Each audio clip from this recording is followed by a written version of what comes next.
नमस्कार दोस्तों, एक नई वीडियो में आप सबका स्वागत है। आज की वीडियो में मैं आपको बताने वाला हूं कि किस तरह से आपने किसी भी ट्रेड में एंट्री और एग्जिट करना चाहिए।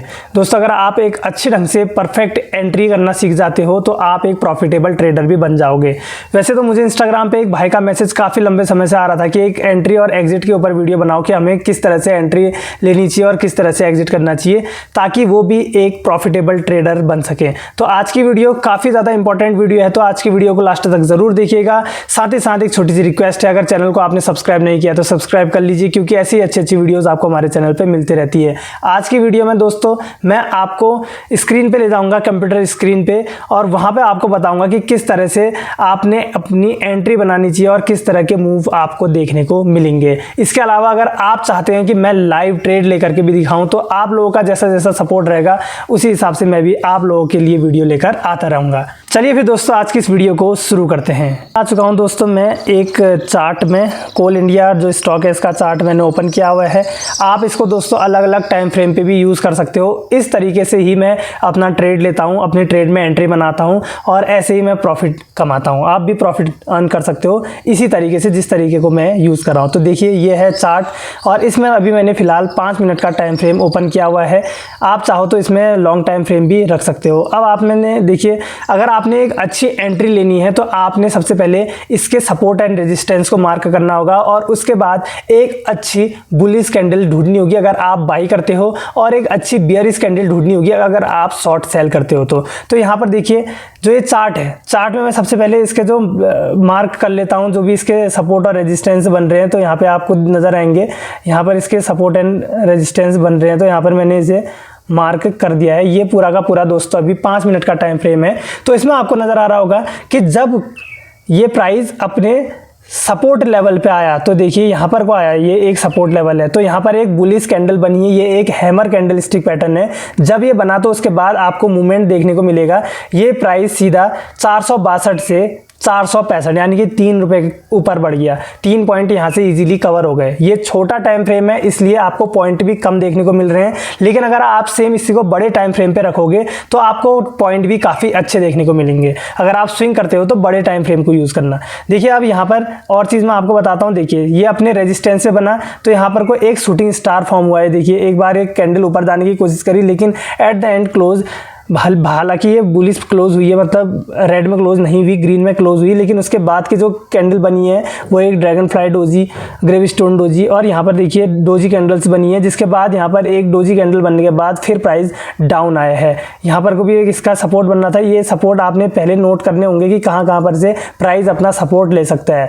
जितना दोस्तों कम टाइम फ्रेम यूज़ करोगे उतने ज़्यादा आपको सपोर्ट और रेजिस्टेंस देखने को मिलेंगे, और जितना बड़ा आप टाइम फ्रेम यूज़ करोगे उतने कम सपोर्ट और रेजिस्टेंस आपको देखने को मिलेंगे। इसके अलावा जो किसी स्टॉक का सपोर्ट है, एक समय पे अगर स्टॉक नीचे आ गया तो वो उसका रेजिस्टेंस का काम करेगा, लेकिन अगर स्टॉक का प्राइस ऊपर चले गया तो सेम वही रेजिस्टेंस उसके सपोर्ट का काम करता है। यानी कि सरल शब्दों में बताऊँ, कोई भी सपोर्ट रेजिस्टेंस का काम भी करता है और रेजिस्टेंस सपोर्ट का काम भी करता है। ठीक है, तो आप देखिए यहाँ पर से जब ये प्राइस अपने रेजिस्टेंस को ब्रेक करते हुए गया तो यहाँ पर देखिए एक कितनी अच्छी बुलिश कैंडल बनी। यहाँ पर भी एंट्री बनाई जा सकती थी 467 में, और देखिए प्राइस 469 तक गया। 2 पॉइंट यहाँ पे इजीली कवर कर दिए।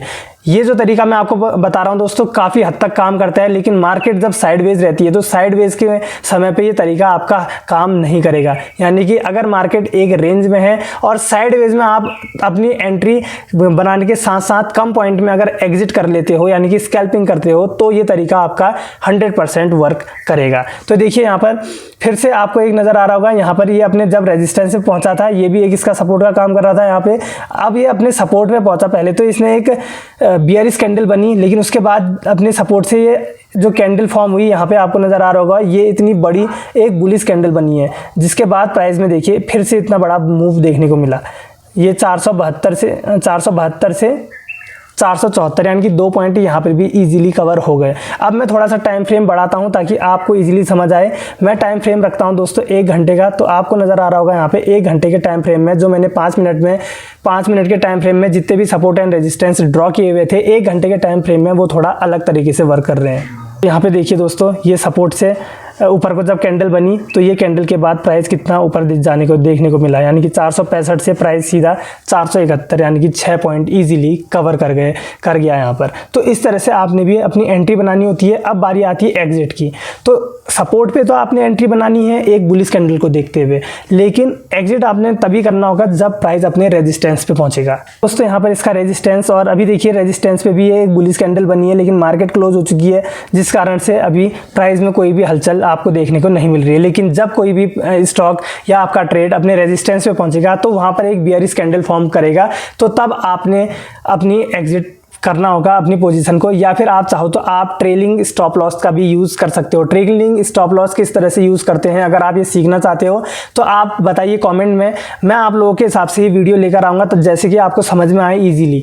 ठीक है, तो आपने एक चीज़ और ध्यान रखनी होगी, अगर आप एक अच्छी सपोर्ट पे अपनी एंट्री बना लेते हो, अपनी एग्जिट कर लेते हो, इसके डबल कन्फर्मेशन के लिए आप चाहो आप EMA भी यूज़ कर सकते हो। EMA यानी कि मूविंग एवरेज एक्सपोनेंशियल, यानी कि आप सिंपल मूविंग एवरेज भी यूज़ कर सकते हो और EMA यानी एक्सपोनेंशियल मूविंग एवरेज भी यूज़ कर सकते हो। आप दोनों में क्या अंतर है, अगर इसी वीडियो में मैं आपको बताने लग जाऊंगा तो वीडियो काफ़ी ज़्यादा लंबी हो जाएगी और आपको ज़्यादा चीज़ें समझ में भी नहीं आएगी। इसलिए मैं छोटे छोटे टॉपिक्स कवर कर रहा हूं ताकि आपको शेयर मार्केट इजीली समझ में आ जाए। तो फिलहाल आज की वीडियो में मैंने आपको बताया कि किस तरह से आपने एंट्री लेनी होती है। सपोर्ट लेवल पे एक बुलिश कैंडल दिखे तो तब, और रेजिस्टेंस पे एक बियरिश कैंडल दिखे तो आपने अपना पोजीशन स्क्वायर ऑफ करना होता है। तो इस तरह से दोस्तों आप एक अच्छी एंट्री और एक अच्छी एग्जिट कर पाओगे। अगर आप ये चीज़ सीखना चाहते हो अच्छे से तो आपने शेयर मार्केट में टाइम देना पड़ेगा। दोस्तों अगर आप पर्सनली गाइडेंस चाहते हो मुझसे सीखना तो आप मुझसे इंस्टाग्राम पे कॉन्टैक्ट कर सकते हो। इंस्टाग्राम ID का लिंक इस वीडियो के डिस्क्रिप्शन में मैं दे दूंगा, जाइए और आप में चाहो तो आप हमारी ऑनलाइन क्लासेस भी ज्वाइन कर सकते हो। चलिए फिर दोस्तों आज की इस वीडियो को यहीं पे समाप्त करता हूं। मैं मिलता हूं आपसे ऐसी एक अच्छी वीडियो के साथ, तब तक बाय बाय, नमस्कार।